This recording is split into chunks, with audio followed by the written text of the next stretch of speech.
Ante todo, muy buenos días para todos. Vamos a la palabra del Señor en esta hora. Yo quiero que usted vaya conmigo a la segunda epístola a los tesalonicenses, en el capítulo 2. Hoy vamos a leer del versículo 1 al versículo 3. El tema de hoy, como dije, es no os dejéis engañar. Amén. Bueno, Padre, estamos te en damos un gracias tiempo... por esta palabra, Señor. Te damos gracias, Dios mío, porque esta palabra va a ser expuesta, Dios mío, por tu siervo, Señor. Gracias, Señor, porque sabemos que ella va a tocar nuestro espíritu, que nunca regresará vacía y que cumplirá el propósito por lo cual la has enviado, Señor. Gracias. Ella está bendecida, Señor, ungiendo tu Padre, los labios de tu Hijo, Padre Santo, y que nosotros podamos comprender, Señor, y no solo escuchar, sino ser hacedores de ella, en el nombre de Jesús. Amén. Amén. Señor, amén. Amén. Estamos en un tiempo, hermanos, donde no podemos estar jugando.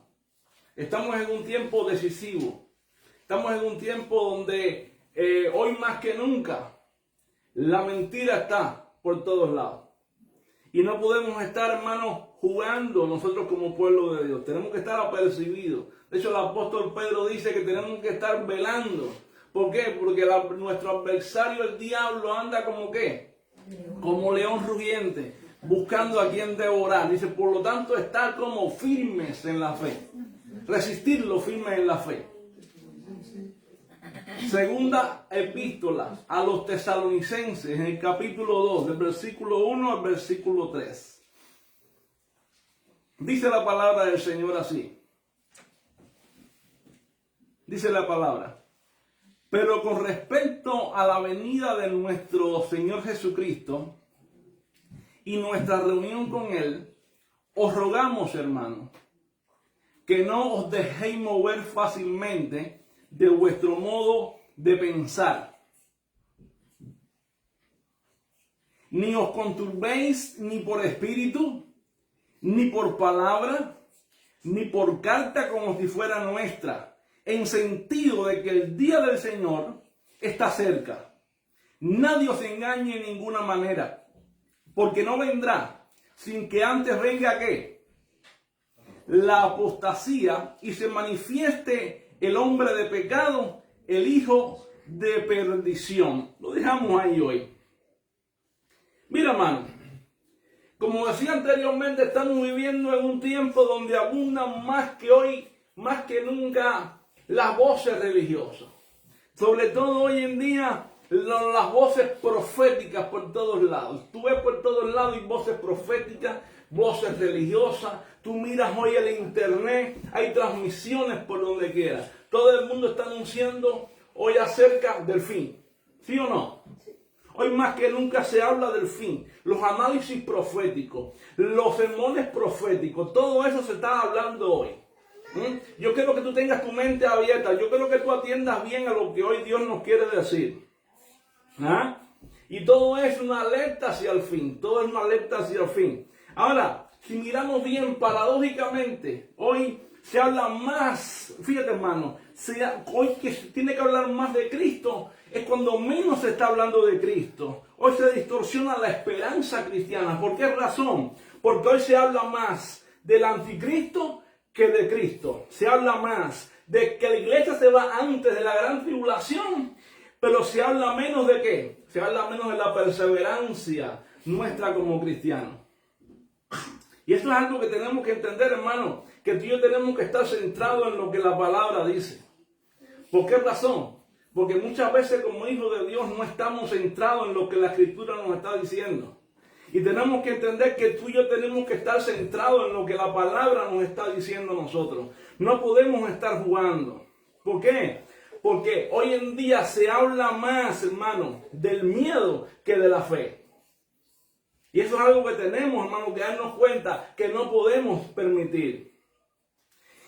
Y algo que tenemos que entender es que esta situación no es nueva. No es nueva. Esta situación también pasó en la iglesia de Tesalónica. En Tesalónica pasaba lo mismo. ¿Por qué razón? Porque Tesalónica, hermano, era una iglesia fiel, una iglesia sufrida, una iglesia que era joven, una iglesia que estaba pasando por diferentes situaciones de persecución. Ahora, pero pasaba una cosa. tenía un entendimiento errado acerca de los asuntos del fin. ¿Por qué razón? Porque habían entrado falsos maestros con enseñanzas distorsionadas acerca de la venida de Cristo. Y tú y yo tenemos que entender que tenemos que estar velando acerca de estos asuntos. Tenemos que estar velando acerca de muchas veces las enseñanzas que entran dentro de la iglesia. ¿Por qué? Por una sencilla razón. Que tú y yo tenemos que estar velando por la verdad del Evangelio. Muchas veces la verdad, hermano, puede ser distorsionada si tú y yo no estamos preparados, si tú y yo no estamos capacitados, si tú y yo diariamente no leemos la Escritura. Y esto nos enseña una verdad clave. ¿Qué verdad? Que el amor de Cristo no solamente garantiza estabilidad, sino que va acompañado de discernimiento. Tú y yo podemos decir, yo amo a Cristo.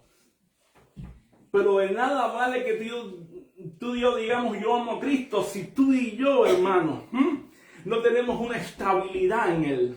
Si tú y yo no buscamos un discernimiento bíblico. Tú y yo tenemos que amarlo, pero buscando una estabilidad bíblica, un discernimiento de lo que dice la palabra. Hoy muchos dicen amar a Dios, pero ¿conoces la Escritura? ¿Conoces lo que la palabra dice? ¿Conoces lo que la Escritura verdaderamente nos está enseñando? ¿Me entienden? Entonces yo quiero hoy llevarte una cosa. ¿Por qué? Porque el entendimiento bíblico, hermano, es lo que va a firmar la iglesia. El entendimiento de la palabra es lo que te va a hacer sólido a ti. El entendimiento de la Escritura es lo que va a hacer que tú y yo seamos cristianos con raíces sólidas. Es lo que va a hacer que tu vida no se mueva en medio de la persecución. Es lo que va a hacer que tu vida no se mueva cuando entre una falsa enseñanza dentro de la iglesia. Es lo que va a hacer que tu vida no se mueva cuando venga una tentación a tu vida. ¿Entiendes? Y lo único que vamos a ver hoy es primeramente, es lo que pasó en la iglesia de Tesalónica. Que ellos tenían una esperanza, y esa esperanza, hermano, esa esperanza estaba siendo distorsionada. ¿Y cuál era la esperanza que estaba siendo distorsionada en su vida? Acerca de la venida de Cristo y la reunión con Él.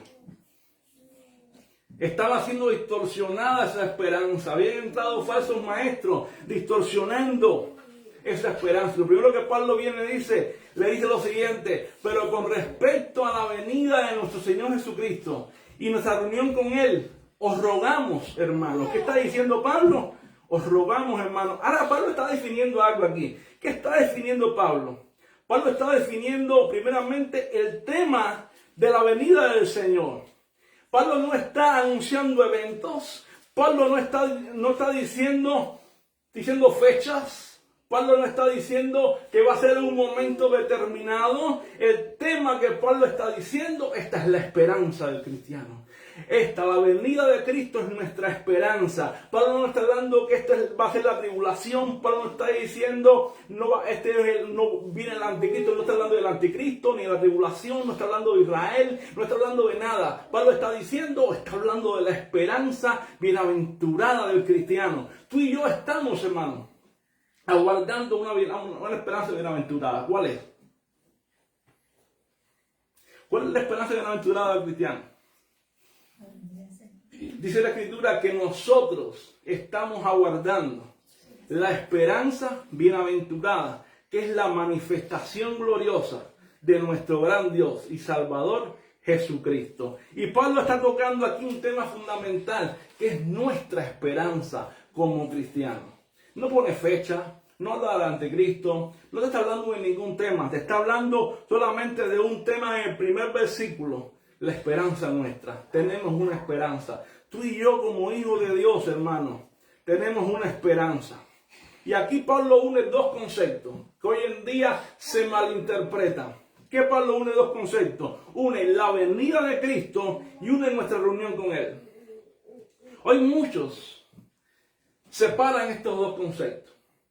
¿Por qué? Porque hay posturas que enseñan que primero es el rapto secreto. Y después, ¿qué es? Es la segunda venida de Cristo. ¿No lo he oído por ahí? La postura dispensacional enseña que primeramente va a haber un rapto secreto donde la iglesia va a ser arrebatada y después que la iglesia está arriba en el cielo, aquí va a haber ¿qué cosa? La gran tribulación. Entonces, al cabo del tiempo de los 7 años, Entonces la iglesia va a descender con Cristo y entonces va a estar aquí el reino milenial. Esa es la postura dispensacional. Si tú miras esa postura es errónea. Porque Pablo aquí te habla de qué. No te está hablando de esa postura. Porque esa postura separa los dos eventos. Te está hablando de un solo evento. De un solo evento en las dos. Mira, vea, vamos a verla. ¿Qué dice? Porque respecto a la venida de nuestro Señor Jesucristo, ¿y qué? Y nuestra reunión con Él. ¿Separa la postura? No la separa. Respecto a la venida y nuestra unión con Él. Es lo mismo. La venida de Cristo y nuestra unión con Él es un solo evento. No son dos eventos. No hay un rapto secreto. Si hubiera otra segunda venida, después del rapto sería una tercera venida. ¿Por qué razón? Porque Cristo vino primera vez cuando vino a su ministerio terrenal. Si hubiera un rapto secreto, entonces, ¿qué hubiera visto? Una segunda. Y si después de ese rapto volviera a venir, ¿cuántas venidas hubiera? Entonces, ¿contradice qué? ¿Contradice la postura bíblica o no? Entonces, la venida de Cristo y el rapto, como se dice, no son dos eventos separados, es un solo evento. Es un solo evento. Por eso el apóstol Pablo dice, pero con respecto a la venida de nuestro Señor Jesucristo y nuestra reunión con Él, os rogamos, hermanos. Quiere decir que la venida, la manifestación gloriosa de Cristo como Rey es un solo evento, donde tú y yo como iglesia, como pueblo de Dios, nos vamos a encontrar con Él. Es decir, marca esto, no son dos eventos, no son dos fases, no hay un intervalo secreto. De hecho, hermano, la Escritura en ningún momento dice que va a haber un rapto secreto. Cuando Cristo venga es imposible que sea secreto. Vamos a buscar la Escritura, vamos allá. De hecho, lo leí en el texto inicial de hoy a empezar el culto. 1 Tesalonicenses capítulo 4, versos del 13 al 16. O vamos a leer 16 y 17 nada más. Vamos solamente a leer 16 y 17. Dígame si puede ser secreto. Si puede ser sin ruido, sin secreto. Vamos a verlo. Dice, nunca la palabra nos dice que hay una venida secreta. Jamás. Cristo viene y se va a sentir la venida del Señor. La segunda venida se va a sentir. Dice la Escritura. ¿Lo tienen ya? Dice, porque el Señor mismo, con voz de mando, con voz de arcángel, ¿y con qué? Y con trompeta de Dios descenderá del cielo, y los muertos en Cristo resucitarán primero, y luego nosotros, los que vivimos, seremos arrebatados juntamente con ellos en las nubes. ¿Cómo será la venida? ¿Secreta? ¿Callada? No, va a ser ruidosa. Se va a oír. No hay nada, algo secreto no se bulla, no se siente. La venida del Señor va a ser un estruendo, porque el Señor mismo con voz de mando, con voz de arcángel, con trompeta de Dios descenderá del cielo. Descenderá del cielo. Los muertos en Cristo resucitarán primero. Aquí que vemos el mismo evento en uno. No hay dos eventos. El Señor desciende del cielo y nosotros ¿qué hacemos? Nos vamos también. Un solo evento, no hay dos, es uno. Entonces, de hecho, si vamos rápidamente a Mateo 24:30, vamos a buscarlo. 24:30, ¿qué dice?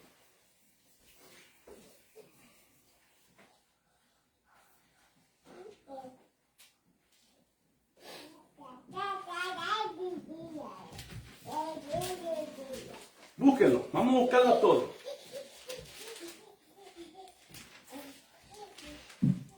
Yo quiero que usted vaya conmigo, Mateo 24, versículo 30.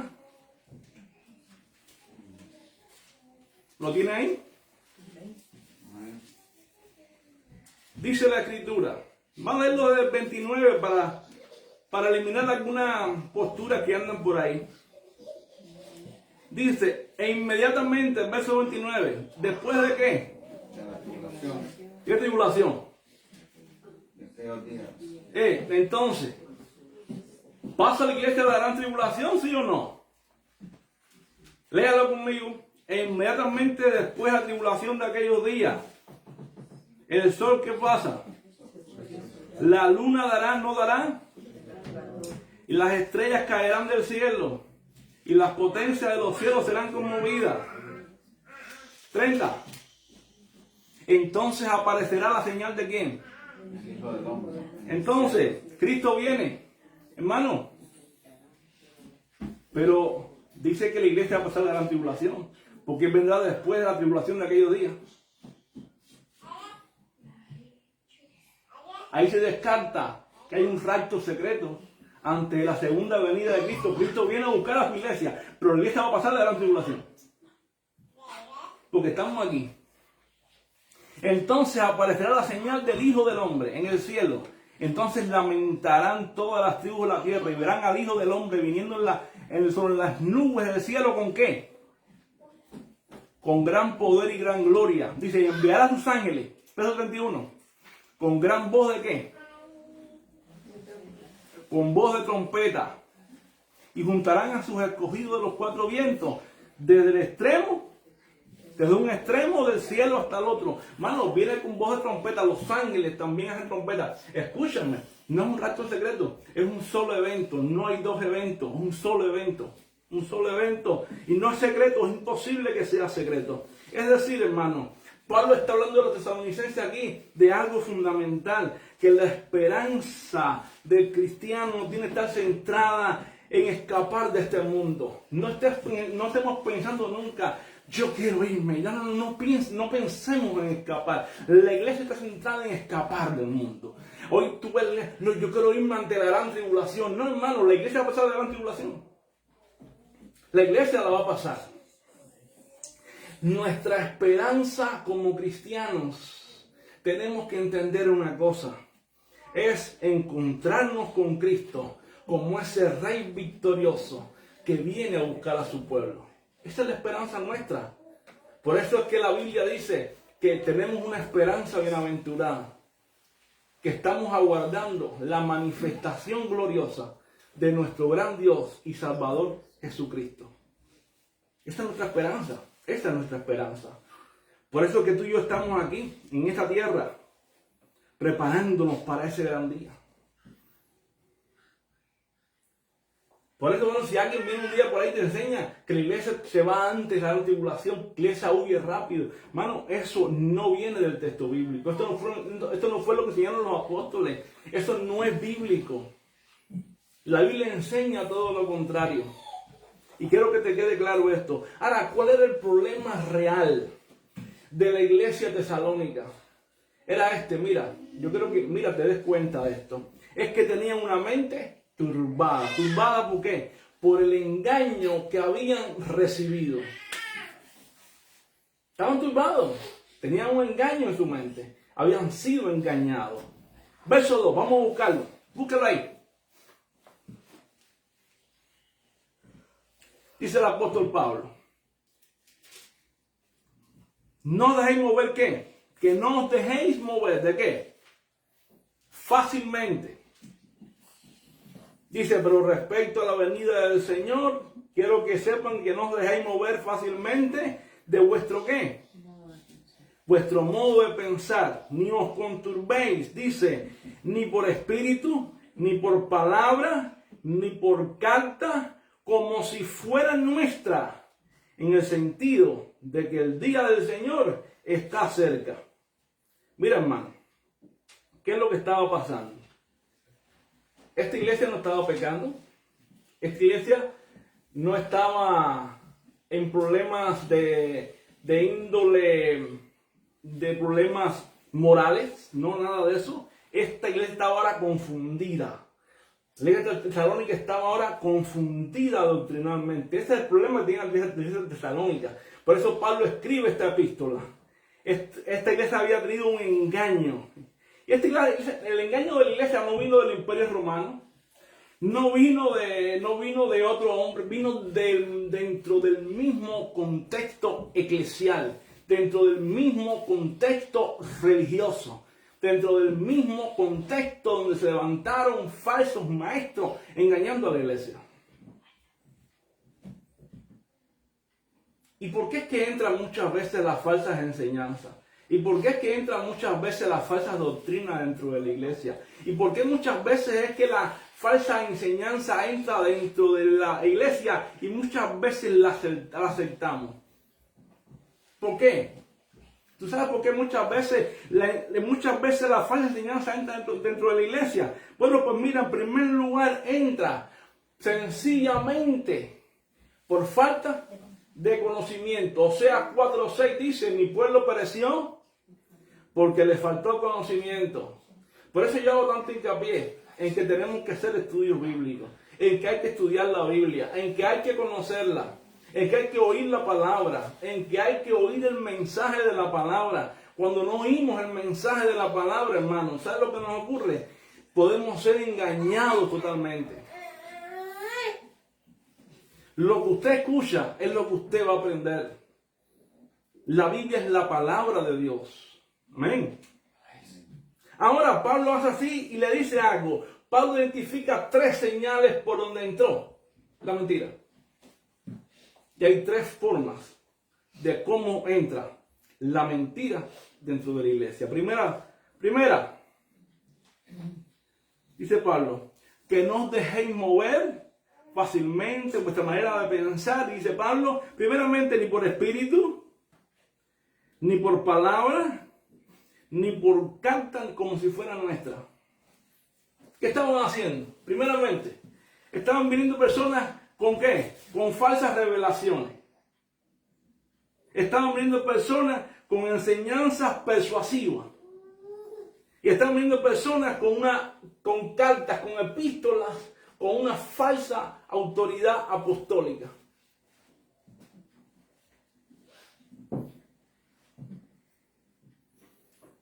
El apóstol Juan dice, hermano, que tenemos que probar ¿qué?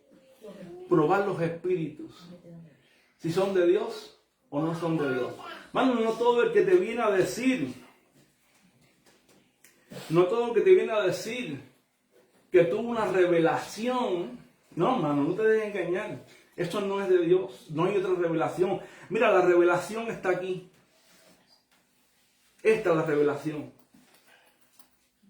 Si a ti te vienen a decir ahora, yo tuve una revelación, yo tuve un sueño, tuve una visión. Yo tuve un sueño de que el Señor venía, de que ya Cristo estaba aquí. Hermano, no te dejes engañar. Eso es lo que está pasando en Tesalónica.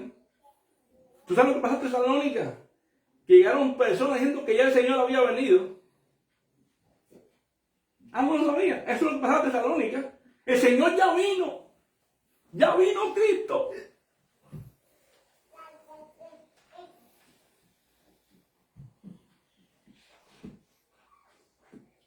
No te dejes mover. El que venga y te diga, yo tuve un sueño, tuve una revelación. Mira, hermano, aquí está la revelación. Esta es la revelación. La Biblia. 66 libros que tenemos aquí. Esta es la revelación. Y Pablo dice, no dejéis mover de vuestro modo de pensar. Ni, dice Pablo, ¿sabes qué? Dice, ni por palabra, ni por revelación, ni por carta como si fuera nuestra, ni por espíritu, hermano. Hermano, una experiencia espiritual nos va a marcar una verdad.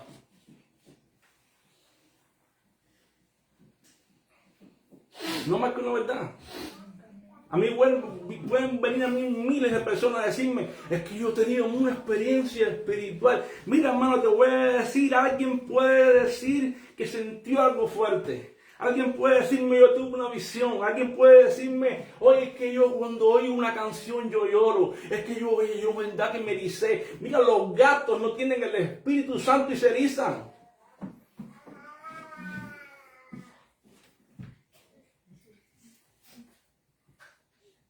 Los músicos, los cantantes de hoy, oyen cantar a otro y lloran y no tienen el Espíritu de Dios, son mundanos, ¿sí o no?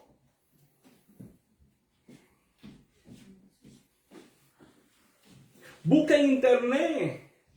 ¿Cuánta gente hoy en día hipnotizan y la gente se cae hacia atrás. No me digas, hermano, nunca, no permitas que por la experiencia espiritual ni por espíritu te vengan a engañar. Es la palabra la que marca la vida de la iglesia. Es la palabra. Es que yo me estremecí, dicen algunos. Uy, cuando yo vi eso, yo me estremecí. No, eso no marca tu vida espiritual. Sentir una urgencia no marca tu vida. Mucha gente hace las cosas porque siente una urgencia. No, hermano, sentir una urgencia no marca un camino. Es la Biblia la que marca el camino. ¿Sabe por qué? El apóstol Pablo dice rápidamente, 2 Corintios 11, 14. Tenemos que entender, hermano, que muchas veces van a venir personas y tratarán de engañar. A Tesalónica entraron personas para engañar a la iglesia. Dice, ¿qué dice? Porque ¿quién? Satanás mismo se disfraza como ¿qué? Como ángel de luz.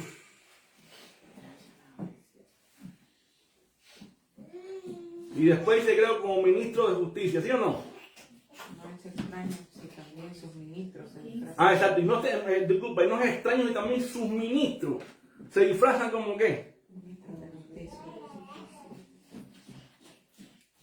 Ahí Pablo está haciendo una comparación. Satanás se disfraza.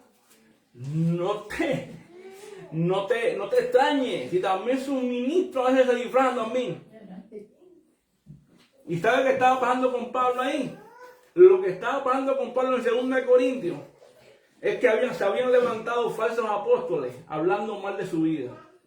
¿Sabe lo que decían de Pablo? Mira, yo creo que tú decir lo que decían de Pablo. Mira, estaban mirando a la iglesia de Corinto en contra de él. ¿Sabe lo que decían? Mira, este Pablo es un hombre que está enfermo. Este Pablo es un hombre que no tiene capacidades. Este Pablo es un hombre que tiene una poca oratoria. Este Pablo no tiene una personalidad fuerte. Busque el contexto de Corintios y tú verás. ¿O por qué tú crees que Pablo le escribe a los corintios? ¿Por qué tú crees que le dice, cuando yo fui a ustedes no fui con palabras persuasivas de humana sabiduría? Y me puse a no saber nada entre ustedes. Y estuve con debilidad y temblor, sí. Pero mi palabra, dice, pero yo me propuse entre ustedes no saber nada, pero a Jesucristo es este crucificado.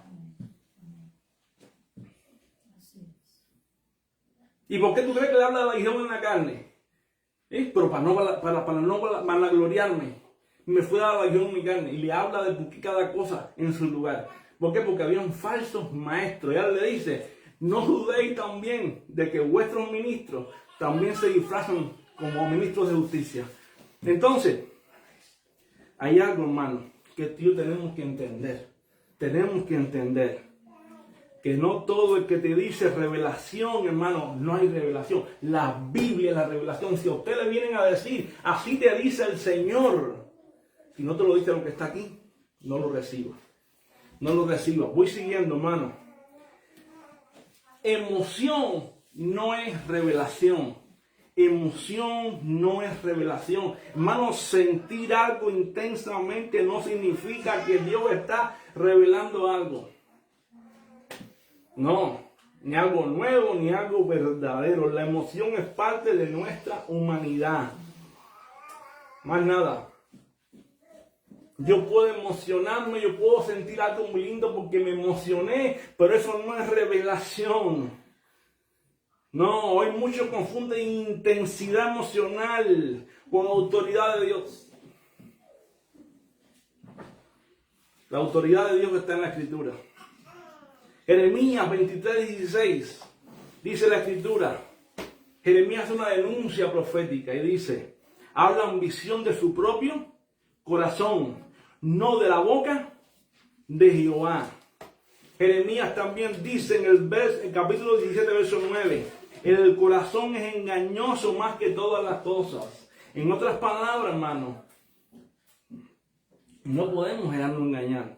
Hoy van a venir personas con visión de su propio corazón, no de la boca de Jehová. ¿Por qué razón? Porque el corazón, hermano, es engañoso más que todas las cosas. Es más engañoso que todas las cosas. Jesús mismo dijo en Mateo 7:2, en aquel día muchos me dirán, Señor, Señor, en tu nombre profetizamos, en tu nombre hicimos y deshacimos. Pero yo te diré, apartados de mí, hacedores de maldad, yo nunca les conocí. Nunca les conocí. Nunca les conocí. Amén. Entonces, ahora, hermano, ¿y cuál es la advertencia ahora central que Pablo hace aquí? Y Pablo dice, hace una advertencia. Tú vas al verso 3. En la parte A hay una advertencia de Pablo. Pablo le dice, el mayor peligro que ustedes tienen aquí es el engaño. Y yo le hace una advertencia y le dice, nadie os engañe ¿en qué? ¿En qué? En ninguna manera. Y mira, hermano,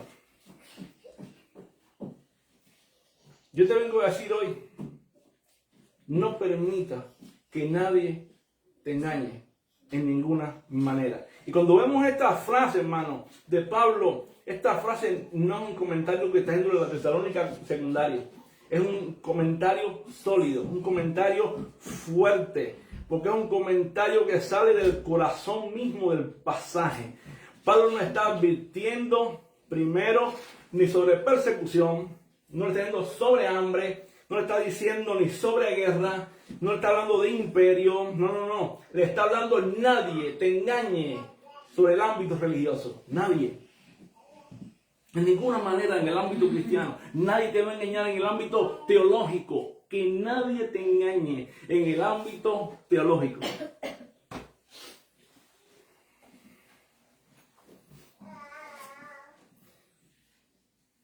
¿Sabe? Te digo algo, hermano. El mayor peligro para la iglesia no siempre viene de afuera. El mayor peligro muchas veces viene de adentro.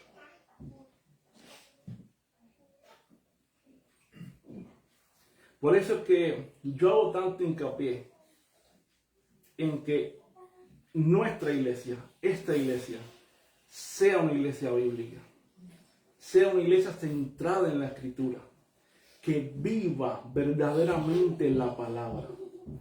Porque una iglesia bíblica, una iglesia que vive la palabra, que está en la palabra, no va a ser engañada.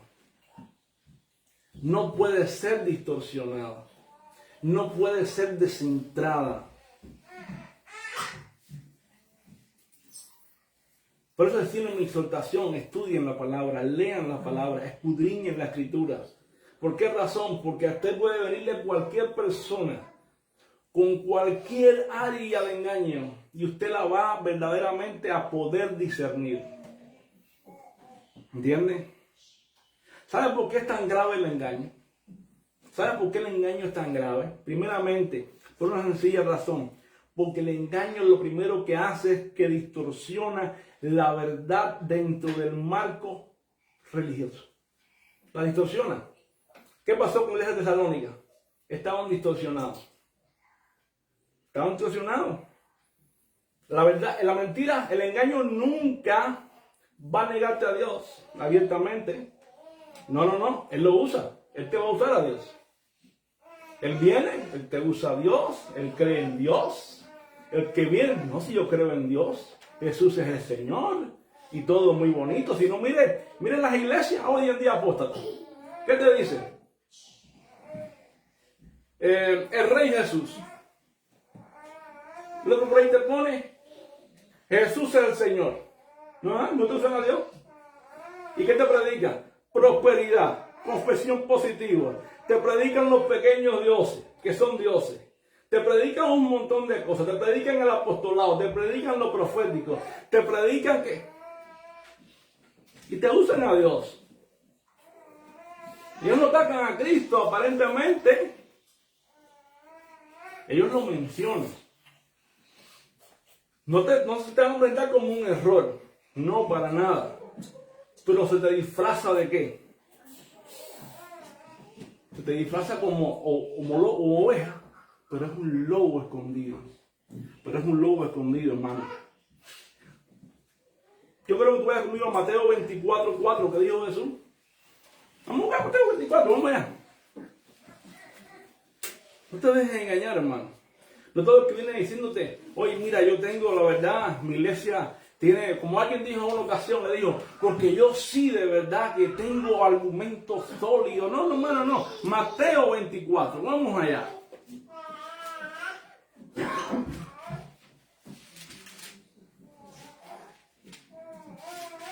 ¿Qué dijo Jesús ahí? Mateo 24, versículo 4.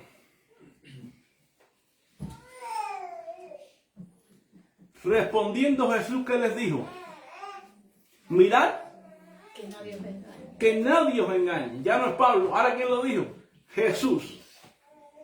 Dice, mirad que nadie os engañe. ¿Por qué razón? Dice, porque vendrán muchos en mi nombre, diciendo yo soy el Cristo, y a muchos engañarán, y oiréis de guerra y de rumores de guerra. Mirad que no os turbéis, porque es necesario que todo esto acontezca, pero aún no es el fin. No es el fin.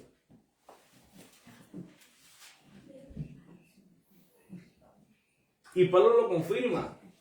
Vamos a un 2 Timoteo capítulo 4, verso 3. Dice, porque vendrá el tiempo cuando no sufrirán ¿qué?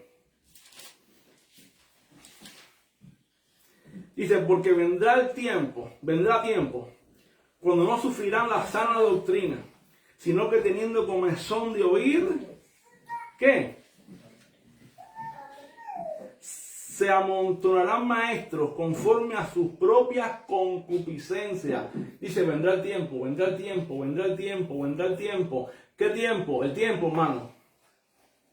Que se amontonarán maestros conforme a sus propias concupiscencias, y engañarán a muchos, hermanos, que tienen comezón de oír. Se amontonarán maestros conforme a sus concupiscencias, deseos, propios deseos, deseos malos. ¿Sabes tú cuándo verdaderamente el engaño prospera? Mira, el engaño prospera cuando la iglesia prefiere mensajes que estimulan, mensajes que emocionan, mensajes que te levantan en lugar de doctrina que te forma el carácter. Y eso es lo que pasa hoy en día. Tú quieres rápido ver cómo esto se llena mucho de gente. Mira, yo sé rápidamente que esto tenga 200 personas. Así. Rápido. Rápido. Si yo empiezo a predicar aquí mensajes emocionales, mensajes que muevan las emociones, mensajes que te saquen del impacto, que te quiten el estrés, mensajes motivacionales de coaching, esto se llena enseguida. Enseguida se llena. Al momento. Porque eso es lo que están buscando muchos hoy. Es lo que buscan muchos hoy. Pero como tú le vas un mensaje doctrinal, bíblico, centrado en la escritura, la gente dice, no, que va, yo allí no, que va, yo no estoy para eso. Yo lo que quiero es que me predique un mensaje que me haga saltar, brincar. Eso es lo que busca la gente. Pero eso no forma nuestro carácter. Lo que forma nuestro carácter es la Biblia. La Biblia, la palabra de Dios. ¿Sabes lo que he visto a través de los años? Te lo voy a decir ahora. Muchas personas hoy van a los lugares, a las iglesias, vienen estresados, y entonces lo que sueltan es el estrés, y después, ay, qué bien estoy, me fui desestresado. Porque una iglesia que te emociona, saliste desestresado. Por eso con todo un mensaje doctrinal, eso no te va a quitar el estrés. ¿Qué te hace eso? Eso te habla, te forma, te capacita, te fortalece, no te desestresa. ¿Entiendes? Eso te forma. Pero va a una iglesia hoy de esa, una congregación de esa, de que lo que te hace saltar, brincar, de la que todos sabemos que hemos venido. ¿Y qué te hace? Si sabes qué bien me siento. Ahora, después que sale, allá afuera, ¿qué te está esperando? La misma prueba, la misma lucha, el mismo ataque. Y después dices, ay, ¿por qué hoy yo que había salido tan bien, que hoy estoy en la misma? Porque lo que te liberaste del estrés, más nada, no hay una formación espiritual. Ahí está la diferencia. Ahí está la diferencia. Ahí está la diferencia. Entonces, hermano, tenemos que formar nuestro carácter con palabra, con doctrina, con la escritura.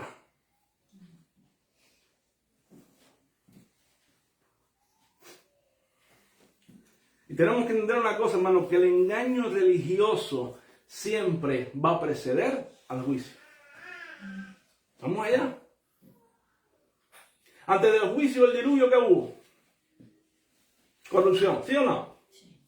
Génesis capítulo 6, versos 5 y 8.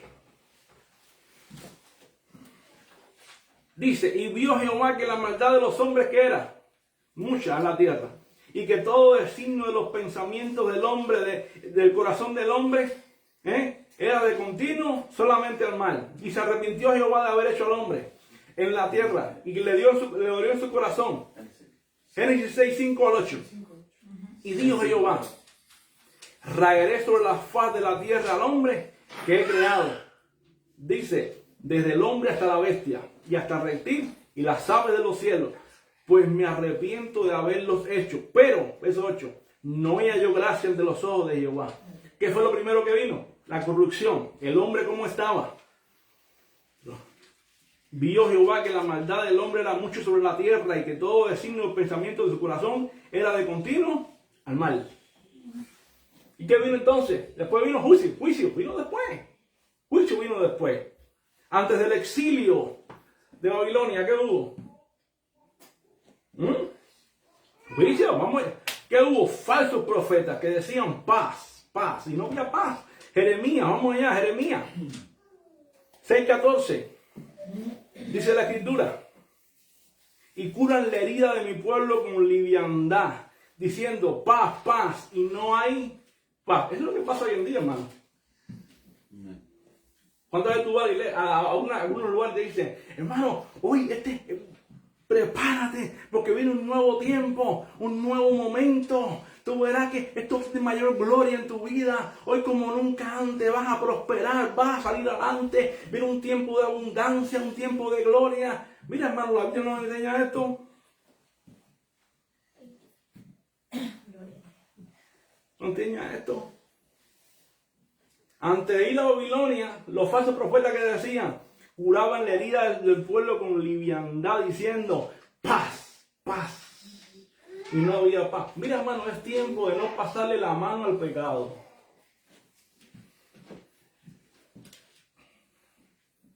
No le pasemos la mano al pecado. Lo que es pecado es pecado. Lo que es pecado es pecado. Verso 15, ¿qué dice? Gloria a Dios. Se han avergonzado de haber hecho abominación. Ciertamente no se han avergonzado, ni aún saben tener vergüenza. Por tanto, caerán entre los que caigan cuando los castigue. Caerán, dice Jehová. Así dijo Jehová, paraos en los caminos y mirar y preguntar por las sendas antiguas cuál sea el buen camino y andar por ella. Haréis descanso para vuestra alma, mas dijeron, no andaremos. Ahí está la advertencia. ¿Qué tienen que hacer? Párate en los caminos. Pregunta, medita, ¿cuál es el buen camino y anda por él? Esa es la palabra.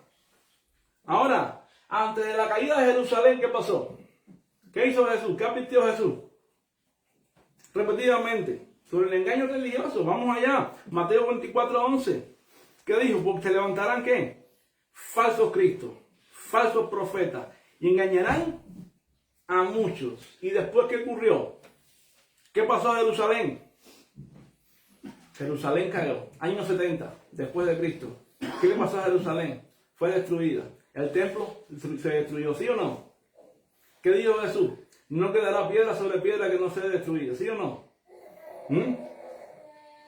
Es más, Mateo 24:24, Jesús añade y dice, de tal manera que engañarán, si fuese posible, no que sea, aún a los escogidos. ¿Qué nos enseña ese texto Mateo 24:24? Esto nos demuestra, hermano, que el engaño puede ser, fíjate, de tal manera convincente.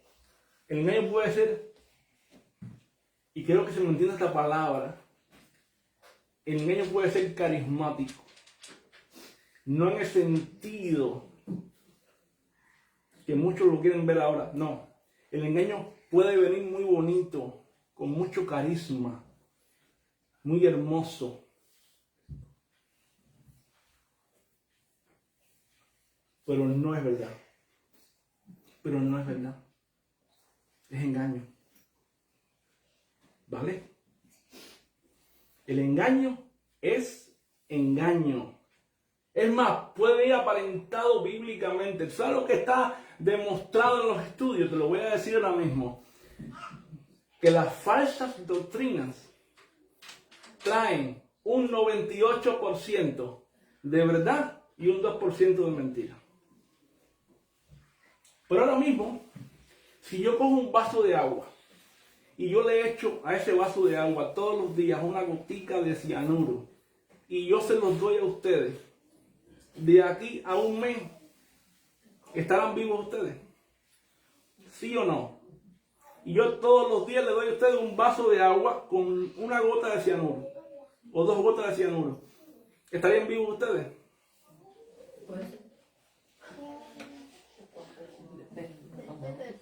Poco a poco van muriendo. ¿Sabes por qué? Porque el veneno va tomando lugar en su cuerpo. Asimismo lo hace el veneno de la falsa doctrina, de la enseñanza y del engaño. Te lo pueden poner con 98% de verdad, pero todos los días un 2%, un 2%, un 2%, un 2% empieza a minar tu vida. Yo quiero que tú y yo veamos rápidamente cuál es el efecto de una enseñanza acerca de los eventos del fin falsa. Porque este es el tema. Este es el tema aquí. Que la enseñanza acerca del fin estaba siendo distorsionada. Porque Pablo estaba aquí escribiendo, no estaba escribiendo una teoría. No. Estaba dando efectos reales en la vida de la iglesia. Ellos estaban siendo distorsionados en enseñanzas acerca del fin. Y una mano, el tema acerca del fin se llama escatología. El estudio que enseña las cosas del fin.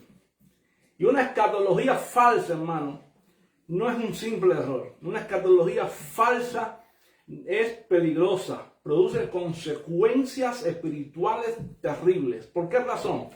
Porque produce miedo constante, primeramente. Porque todo lo interpreta como una señal de catástrofe. Si no, imagínense, mire para usted, mire tiempo atrás, cuando hay luna de sangre que dicen la gente, hay luna de sangre, viene el fin, Cristo viene ya, hay el rapto. ¿No es verdad, sí o no? Ahora mismo, si hay un problema mundial, ¿qué es? Ese es el anticristo. ¿Sí o no? Ya nos van a cortar la cabeza, nos van a poner la marca a la bestia. ¿Sí o no? Una falsa enseñanza acerca de los asuntos del fin, primeramente pone miedo constante, pone obsesión por las señales. Porque en lugar de obediencia, ¿qué produce? Obsesión por las señales. Tú ves que, que va. No se preocupa por la obediencia diaria, no nada de eso. Se preocupa, ¿qué será? ¿Ven? Mira, ahora luna de sangre, ahora mañana el año 1900, el año 2010, 2012, 2015. Ahora no viene en septiembre, viene en noviembre, viene en diciembre, el 2012 cuando los mayas. Y todas esas cosas en el 2000. Hermano, tenemos que tener cuidado porque una falsa enseñanza al fin hace que tú y yo abandonemos la misión. No abandones la misión. No abandones la misión porque la iglesia, hermano, cuando abandona la misión, deja de edificar conforme al propósito eterno de Dios en Cristo. No abandones la misión. No la abandones. La Biblia dice que Dios no nos ha dado ¿qué? Espíritu de cobardía, sino de amor, de poder y de dominio propio. Está bueno ya que la iglesia esté buscando señales, fechas, días, eventos. Cristo dijo que Él vendrá. ¿Y qué? El día y la hora nadie la sabe. Ni aun los ángeles del cielo. Cuando los apóstoles le preguntaron, Señor, ¿restaurás el reino de Israel en este tiempo? Dice, a ustedes no les tocan saber ni los tiempos, ni las sazones. que el Padre tiene una sola potestad. ¿Qué tienen que hacer? Le dijo. Pero van a ser llenos del Espíritu. ¿Para qué? Para que prediquen el Evangelio. No te preocupes por señales. No te preocupes por eventos mundiales. No te preocupes si un hombre o el otro. No te preocupes por eso.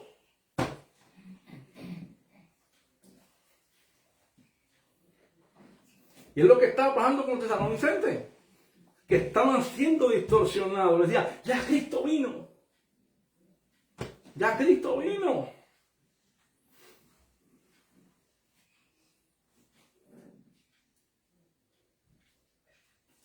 Entonces, ahora, y Pablo dice algo a ellos, le dice lo siguiente, porque no vendrá, ¿quién?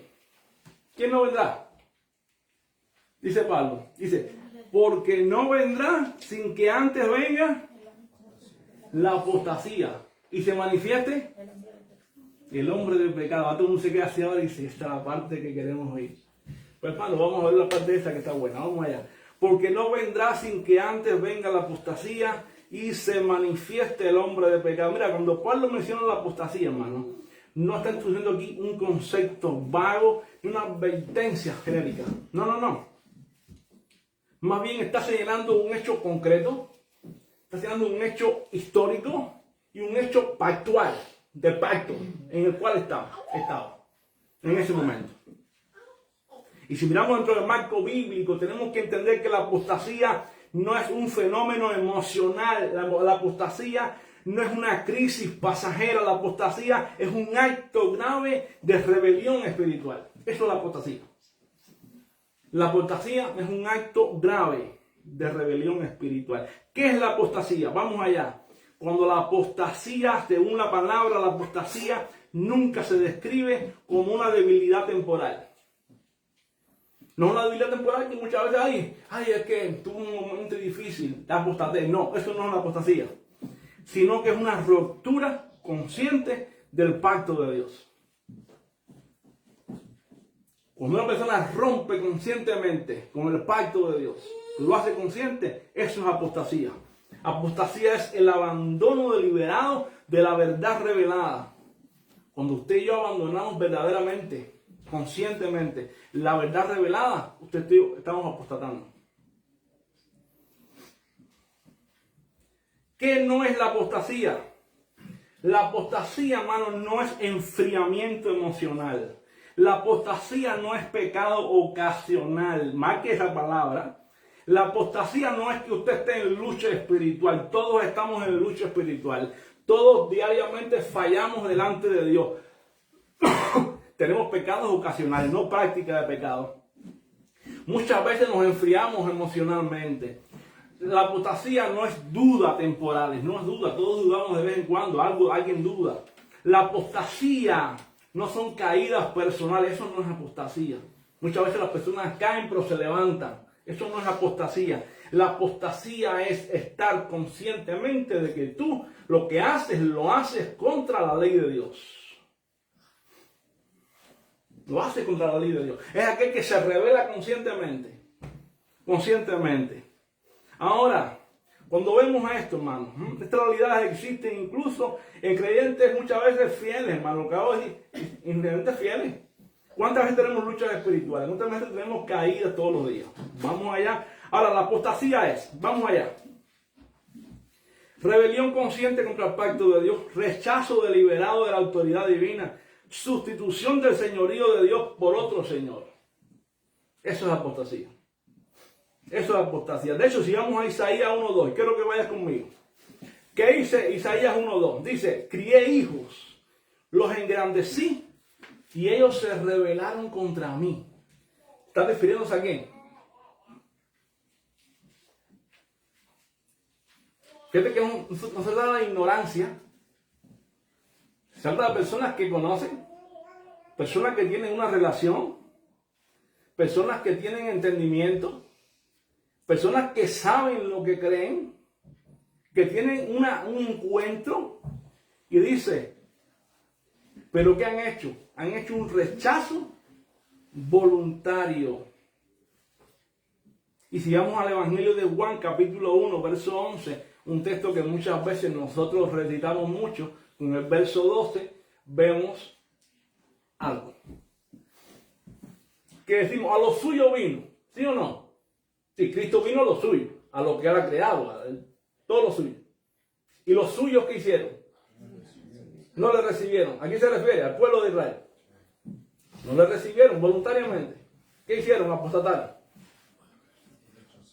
Mas a todos los que le recibieron, a los que creen en su nombre, ¿a quién? Los gentiles.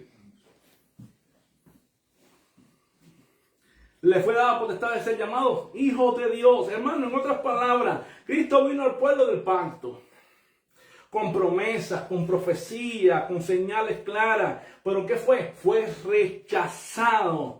¿Por quién? Por quien debía recibirlo. ¿Entiendes?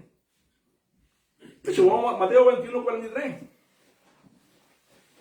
¿Qué dijo Jesús referente a ello? Dijo Jesús. Mateo 21, 43. Por tanto os digo que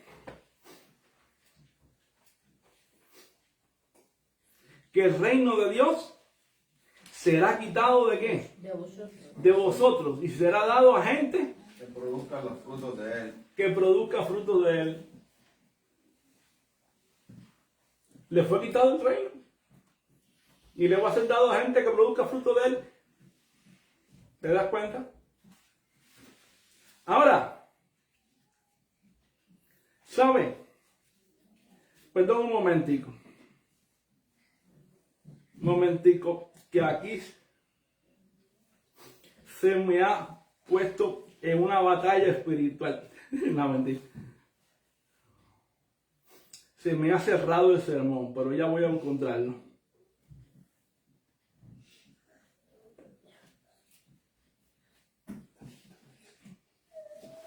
¿Sabe? No lo dejemos engañar, ya estamos aquí. Bien, ¿dónde ocurrió la apostasía, hermano? ¿Dónde ocurrió la apostasía? Mira, en primer lugar, la apostasía ocurre en un lugar. La apostasía de la que Pablo está hablando ocurrió en un solo lugar, en un lugar histórico. Y lo vamos a ver ahora. Ocurrió en Jerusalén, en el siglo I. Allí se manifestó de forma culminante cuando se rechazó al Mesías prometido. Cuando el pueblo de Israel rechazó al Mesías, allí ocurrió la apostasía. ¿Qué pasó allí en Jerusalén? ¿A quién se persiguió? A la iglesia que nacía en Jerusalén. ¿Qué más pasó? Se sustituyó explícitamente el reinado de Dios. ¿Qué dice Juan 19:15? Vamos a verlo. ¿Qué dijo el pueblo de Jerusalén? ¿No tenemos más que a un rey? ¿Sí o no? Juan 19:15 dice, no tenemos más que a un rey, que César. ¿Qué hicieron? Cambiaron el reinado de Dios por César. Y esta fase, hermano, no fue política, fue religiosa totalmente, fue teológica. Ellos renunciaron públicamente al reinado de Dios y lo cambiaron por el César. Por el César. Y eso se llama apostasía. Y por esta razón, hermano, la destrucción de Jerusalén en el año 70 fue que vino la destrucción de Jerusalén en el año 70. Y no fue un accidente histórico. Fue un juicio de Dios sobre Jerusalén por causa de la apostasía. Ahora,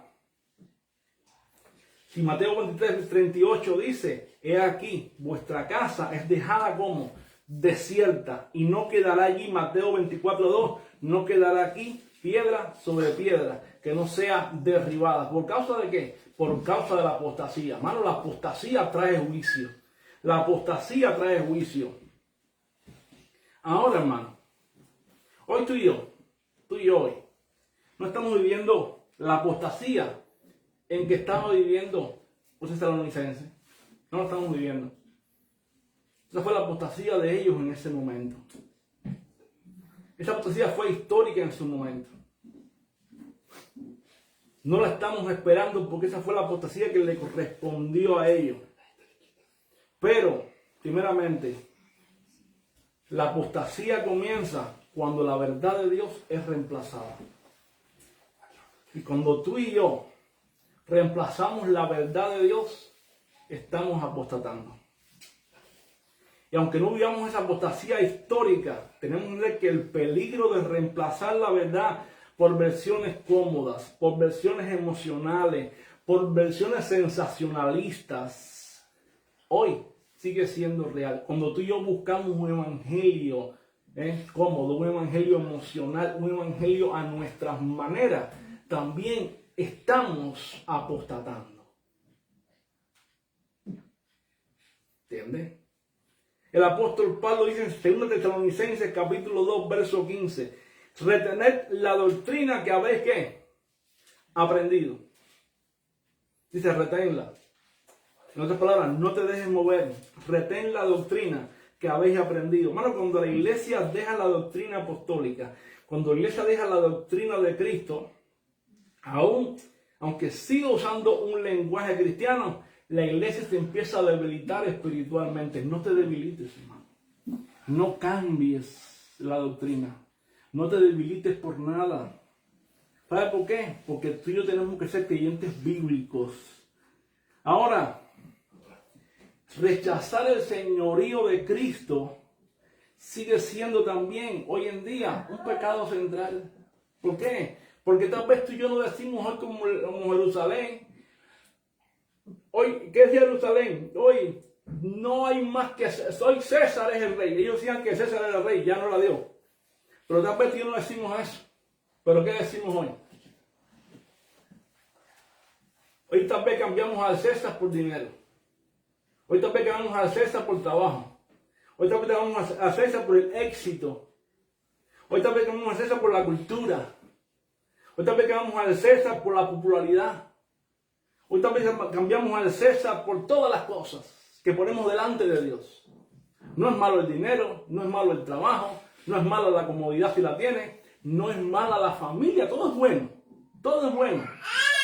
Pero todo lo que tú pongas delante de Dios, todo lo que tú pongas delante de Dios, fíjate, en primer lugar, viene siendo un César.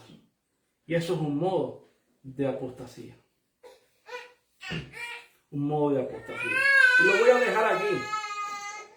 Lo dejo con un versículo que dice el apóstol, que dice el Señor. Nadie puede servir a dos señores. La semana que viene continúo. ¿Con qué? Con que el Señor vendrá también cuando se manifieste el hombre de pecado. Y vamos a ver quién es el que lo detiene. Que el Señor les continúe diciendo, vamos a orar. Padre, gracias. Señor, ayúdanos a ser entendidos. Ayúdanos a ser creyentes bíblicos. A ser creyentes centrados en tu palabra. A ser creyentes que sean escudriñadores de tu escritura, Señor. A que nada ni nadie nos deje engañar, Señor. Que no nos dejemos mover ni por emociones, ni por sensaciones, Señor, ni por ninguna enseñanza distorsionada. Dios, ayúdanos a crecer sólidos en ti, a edificarnos sobre este fundamento inconmovible de los siglos.